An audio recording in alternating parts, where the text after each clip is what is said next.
Yo, what is going on, you totally radical YouTubers? It's Radical Rich here again, and happy Halloween.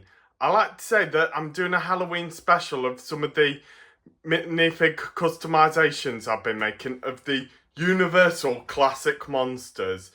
And I want to point out that I'll be reviewing all the minifigs I've been customizing of the monsters on the left, but there's also some that I didn't customize here on the right, and these were ones that were made in actual Lego sets.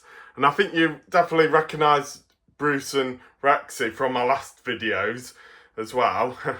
Well, anyway, I'm going to get on with the review and hope you enjoy, and happy Halloween. Okay, first off, I'm not going to do all the ones that I didn't customize on a review. I'm just going to do them all on one shot, okay? So I can't make the video last long because I find it really hard to upload things when I make the videos too long. I think sometimes if that ever happens, I'll make it a part one video. So first off, we got Dracula, the Frankenstein's monster, the Mummy, the Wolfman, the creature from the Black Lagoon, Bruce, Rexy, Morbius, and Ghost Rider. I know Ghost Rider and Morbius are not Universal monsters and they belong to Marvel, but I like to include them as Universal monsters. But right now I'm going to only show off the ones that I've customized that are all over here. So sit back, relax, and enjoy the video. Now then, we finally move on to my customization minifigs, and I'm going through the order of their appearance as well. So first off, here's the very first Universal monster, the Hunchback of Notre Dame. I know this ain't that good, but I did try my best, and what I did was I stuck a sack, one of those neck sacks on the back of him and painted it green to make it look like his hunch. Yeah, I know it's not that good, but I think I might try and make a new customization of him and make it look more like the proper Quasimodo. Make it look more like Lon Chaney Sr.'s version, and definitely not the Disney one. Believe me, the Disney Hunchback of Notre Dame was the worst one ever. Worst Disney movie ever, and I feel like Disney shouldn't mess about with movies that are based on the Universal monsters. You know, Lon Chaney's version was way more better because even though it is a silent movie, it stuck more to the novel. Even though they didn't do that much parts in the novel.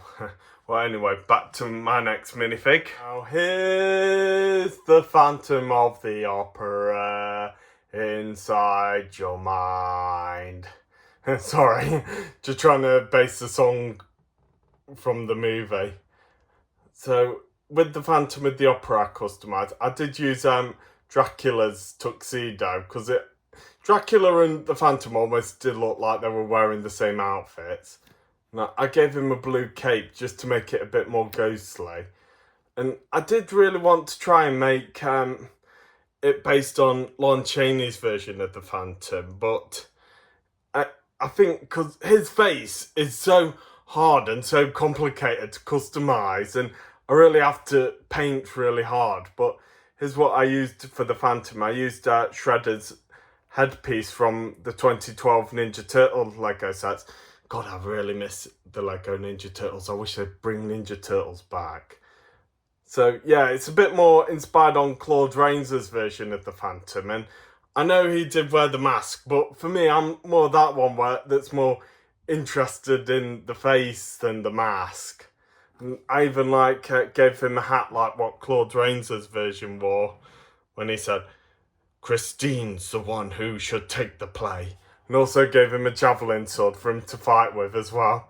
So yep, there's the Phantom of the Opera is there inside your mind.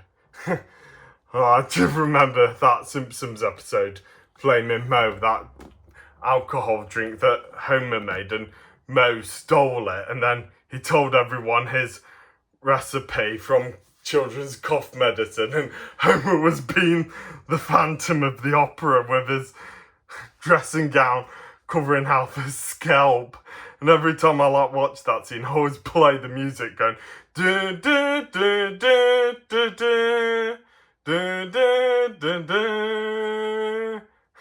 Alright, anyway, let's get back onto the next minifig. Next, we move on to Grimplay. Now, I wonder if you're saying, hey, who's this one that looks a bit like the Joker?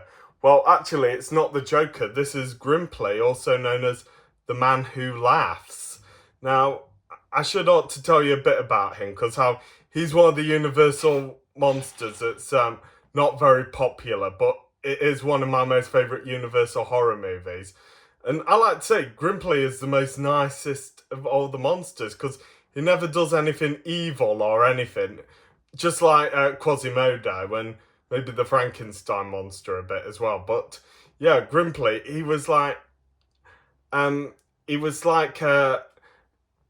permanently stuck with this laughing smile on his face, and also he was in love with this blind girl who was travelling with him, and also with this gypsy scientist as well. And he was having a happy life until people started treating him like a freak, like in P.T. Barnum's circus, and even some other clowns on the set kept saying, "You're lucky you don't have to take your makeup off, pal." Oh, poor old Grimplay. I felt really sorry for him, because there was like parts where you could see him doing like such a sad pose, but stuck with such a laughing look. Like what Jack Nicholson said in Tim Burton's version of Batman. He said, "I might look happy on the outside, but on the inside, I feel sad and hurt." Because that's how I feel like Grimplay was. But yeah, The Man Who Laughs was one of Victor Hugo's novels, like The Hunchback of Notre Dame. And if you like to check it out, just check out Universal Horror, The Man Who Laughs. And this was also where DC Comics got the idea for the Joker. So yeah, the Joker is based on Grimplay. So that's why I used Joker's head for Grimplay's headpiece. And I did try my best to make him look a bit more like Grimplay than the Joker. Oh, but I think I should have coloured his eyebrows black. But yeah, if you like to look it up, it's called The Man Who Laughs. And it is a silent horror movie. But with me, I only watch silent horror movies. I'm not interested in other silent movies. It's just the horror movies I like. But I mostly like the ones with Lon Chaney Sr. in it. But yeah, The Man Who Laughs, it is not much of a popular Universal horror movie, but it is one of my favourites. And nothing scary happens on it, just except for Grimplay's scary face. But there was an evil jester in it who was more scary than Grimplay, but he was like the true villain of the movie. And this ugly countess as well. She like one of those ones where she was like very ugly. She was just so ugly that she even made the Bride of Frankenstein look like a model. But yeah, you see her, she had like such an awful chin. And she kept like fakely falling in love with Grimplay so he could like get jailed for the way he was. Oh, poor old Grimplay. Yeah, the Man Who Laughs was one of the most saddest Universal horror movies, but it did have a happy ending. Grimplay didn't die. He did get chased by an angry mob, but he did make it in the end. He got away with his girlfriend, and he lived happily ever after. So, yep, he was one of the Universal monsters who didn't die. That was happy. Well, neither the Frankenstein monster can't die as well, but he's immortal. And and also Rexy stayed alive as well. She's still alive too. So now let's move on to the next one. It's moving. It's alive. It's alive. It's alive. It's alive. In the name of God. Now I know what it feels like to be God. Sorry, just doing that famous role in the movie. So here is Dr. Frankenstein. Now, for this customization, I did use the crazy scientist body and used one of the clone troopers' faces to make it look more like the actor who played Dr. Frankenstein in the 1930s movie. I've forgotten what his name was. I know his first name was Colin, but I've forgotten his last name. But anyway, here's Dr. Frankenstein.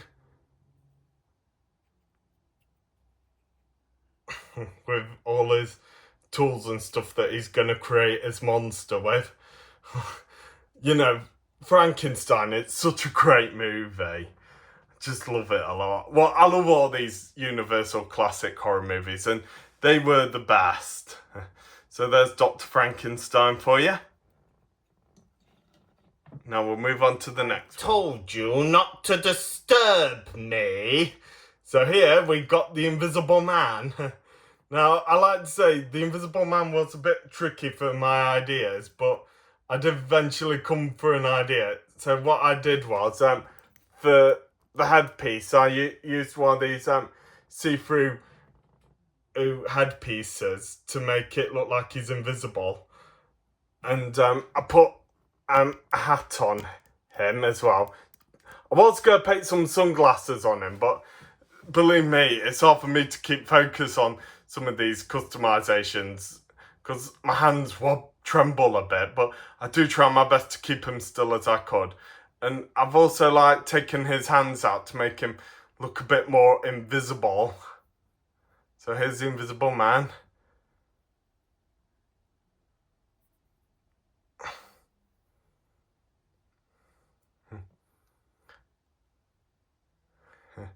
And good old Claude Rains played as him.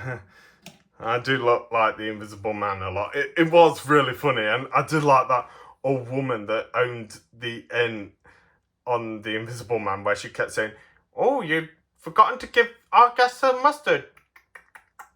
Oh, he shouldn't eat without his mustard." She was a really funny woman, and I thought the most funny part was when she said, "The Invisible Man's there!" And she went, "Ah! Ah!" And her husband went, "Oh, shut up." But believe me, I thought the worst actor in The Invisible Man was the policeman on it. And it was where everyone said, "Look, a policeman! Over here, policeman!" And the policeman walked up and went, "What's all this then?" Oh, excuse me. Sorry, I've been having a bit of a bad throat lately, and it's hard for me to talk a bit. Alright, so anyway, let's move on to the next minute. You're wondering who this werewolf is. Well, it's not the Wolfman. This is the Werewolf of London. Now, this is also not a very popular Universal horror movie as well, and a lot of people don't really like it that much. Well, I like it. It's a good movie, but not as better as the Wolfman. But the Werewolf of London was a bit of a spooky classic movie, and I do feel like An American Werewolf in London was a bit like a comedy remake of it, because a lot of the story on it was a bit the same. You know, two friends go hiking on the mountain, one friend is killed and the other becomes a werewolf. In Werewolf of London it was in Tibet, China, and in American Werewolf in London it was on the Yorkshire Moors. And also this werewolf is English, not American. And he was a bit more of a scientist trying to look up his werewolf cure. So that's the Werewolf of London for you. He did wear a hat and a scarf when he was trying to hide himself all out through London. The Bride of Frankenstein. So yeah, here's the Bride of Frankenstein. Now, she was a bit of a hard idea for me to come with. What I did, I used one of these white dress robes for her body, and used a Greek skirt part for her skirt, and used this Gothic girl for her headpiece. And I used one of these funny hair bun hairstyles to make it her hair. And I know her hair was a bit more bushier than that, but this was the best I could come up with. Friend? She hates me. Like all others. Yep, so there's the Bride of Frankenstein. Here we have Dr. Jekyll. Now, I like to say, if you're thinking, Why doesn't it look like Frederick March? And Dr. Jekyll and Mr. Hyde were made by Paramount. Well, this one is actually inspired on Boris Karloff's version from Abbott and Costello Meet Dr. Jekyll and Mr. Hyde. And I know this is, and that was a Universal horror, but I know if you're like saying, and Abbott and Costello were a bit too goofy for Universal horror. Well, if you ask me, Abbott and Costello were doing their funny comedic roles, but the monsters in the movie were acting their serious scariness. So yeah, here's Dr. Jekyll, played by Boris Karloff, and when he drinks the potion, he turns into Mr. Hyde, the serial killer. Now, this is what Mr. Hyde looks like in Abbott and Costello Meet Dr. Jekyll and Mr. Hyde, and this is like the Universal horror version. And he did like have a big bushy beard. Now, Mr. Hyde didn't talk that much in that movie, but he was all like, "Rah!" like a scary killer. And there was also a part where Costello drank the potion and became a Mr. Hyde himself. And I think the whole London police became Mr. Hydes too, and there was a raging army of them. So anyway, let's move on to have Igor from Son of Frankenstein and Ghost of Frankenstein. He was like the hunchback assistant. Now, Igor's hunchback in the Universal horror movie where Bela Lugosi played as him was a bit more different compared to other hunchbacks. His hunch was more like he had a broken neck, like he was hung, and every time he like tapped his neck, it made like a wooden knocking noise. And he weren't like, "Yes, mister." He was more like this. "I heard him in the woods. He was hunting." And the only other version of Igor that I think was a bit like Bela Lugosi's version was the one in Van Helsing. That was the closest one, I thought. And how I made his hunch, I used like a tyre from a wheelbarrow, cut it in half and glued it on him to make it look more like Igor's hunch. But that was the best I could do for his hunch. So there's Igor for you. Oh yeah, I gave him a little wrench to do his work. "Yes, master." So that's Igor for you. Now here's my last Universal monster, the mutant from the B-horror movie, This Island Earth. Now, he's also like a Universal monster that's not from a very famous Universal horror called This Island Earth.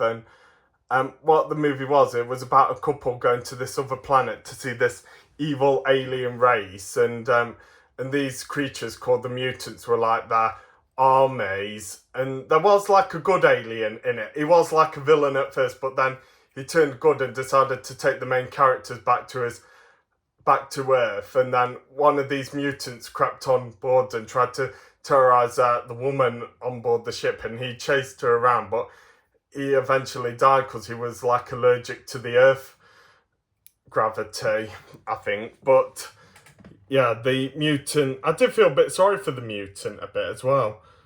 But yeah, what I did, I used like one of the brainy aliens on it and painted in blue, and then painted all his red detail lines on it.